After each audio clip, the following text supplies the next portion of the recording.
OK. Donc, nous savons quelles sont les institutions importantes, qui sont les joueurs majeurs dans les marchés financiers. Quels sont les marchés financiers importants? Donc, les marchés financiers importants sont comme ceci. Donc, vous avez les marchés financiers en général. Là, je vais mettre un espèce de gros rond. Donc, les marchés financiers, OK, en général.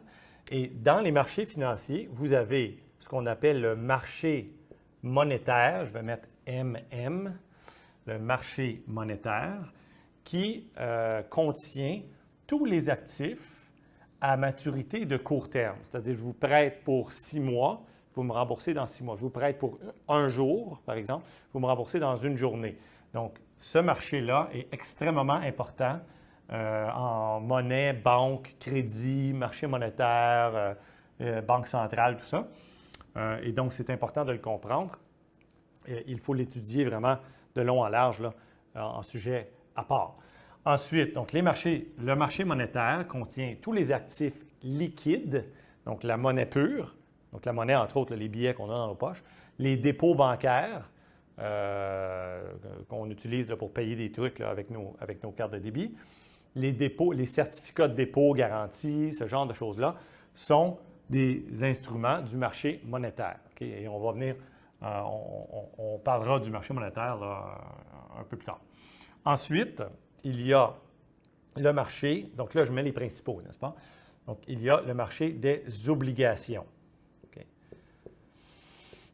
Aussi parfois appelé les titres de dette. Donc, les marchés des obligations, c'est énorme. Okay?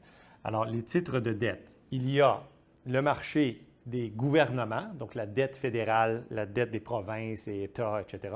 Okay? Et il y a les obligations corporatives. Donc, on pourrait dire que c'est quasiment deux segments, on pourrait comme séparer en deux. La dette publique, donc la dette des gouvernements, etc., et les obligations corporatives, donc privées. Okay?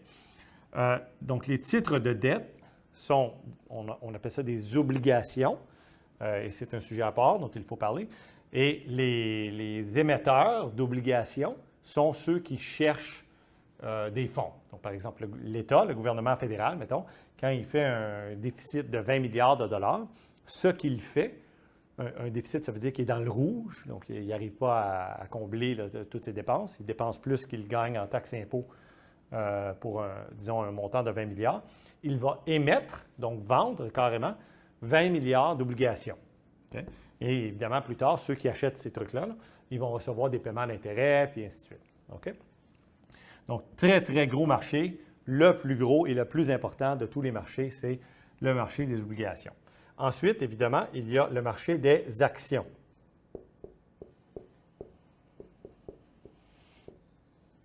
Okay. Le marché des actions. Donc, ça, tout le monde connaît ça un peu. C'est des parts de propriété, contrairement aux obligations qui sont des titres de dette et non des parts de propriété.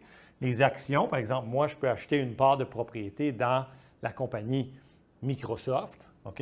Et je détiens un morceau de Microsoft. Donc, lorsque Microsoft va faire des profits, ils vont faire des choses, donc soit donner des dividendes, soit faire d'autres trucs, qui vont faire en sorte que je vais gagner, si on veut, une partie des profits de cette entreprise-là. Je deviens un propriétaire de l'entreprise, donc un entrepreneur indirectement, si on veut, ce qu'on appelle un actionnaire. Donc, c'est un des très gros marchés aussi, évidemment, pardon, des marchés financiers. OK? Ensuite, il y a toute la catégorie des marchés, disons, alternatifs, ce qu'on va appeler les marchés de couverture. Okay. Qui est en gros de l'assurance contre le risque financier. Okay. En gros, c'est à clarifier, mais en gros, ça revient à ça. Okay? Et donc, le risque financier peut être ici, là ou là, évidemment, et ailleurs, même sur le marché de l'immobilier, par exemple. Mais en gros, c'est ça. Maintenant, les flux financiers, donc les fonds là, que nous avons, là, vous et moi, là, on les dépose quelque part. Tu sais, et donc, on les dépose dans ces marchés-là. Donc, je vais enlever le marché de la couverture parce que lui, vraiment, c'est un marché d'assurance du risque dans ces autres marchés-là. Okay? Il y a aussi l'immobilier, mais qui n'est pas un marché financier, mais je vais je vais peut-être le mentionner quand même, tellement c'est gros. OK? Oups. L'immobilier. OK? Et tout ce qui vient avec, c'est-à-dire les terres et ainsi de suite. OK? Donc, l'immobilier, OK? Le marché immobilier. Et donc, les fonds peuvent voyager entre ces marchés-là. Par exemple, lorsqu'il y a une grosse panique financière dans les marchés, très souvent, les gens délaissent les actions.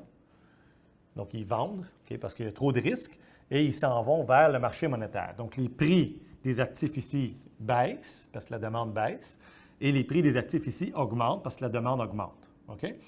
Et même chose, donc là, ça dépend. Les gens qui fuient le risque, là, ils peuvent partir d'ici et s'en aller vers les obligations fédérales et non les obligations corporatives, vers les obligations fédérales AAA, c'est-à-dire sûres, sans risque, ainsi de suite. OK? Et donc ça, ce sont les marchés financiers. Et donc ça, on pourrait voir ça comme un pays ou une économie. Et il y aurait une autre économie à côté qui serait pareille. Et donc les flux financiers, non seulement ils vont entre les marchés comme ça, mais ils se promènent aussi entre les pays. Donc par exemple, lorsqu'il y a une grande panique financière mondiale, typiquement, là, il va y avoir sortie de capitaux des pays émergents, Brésil, Mexique, même Chine. Les gens vont quitter ces pays-là. Donc, les flèches iraient vers, par exemple, les États-Unis. Ça, c'est un classique, là. Et les États-Unis recevraient beaucoup de fonds en temps de panique et la plupart des fonds iraient ici dans le marché monétaire. OK? Donc, on a les marchés financiers, les institutions financières, banques, gestionnaires de fonds mutuels, fonds de pension, etc. OK?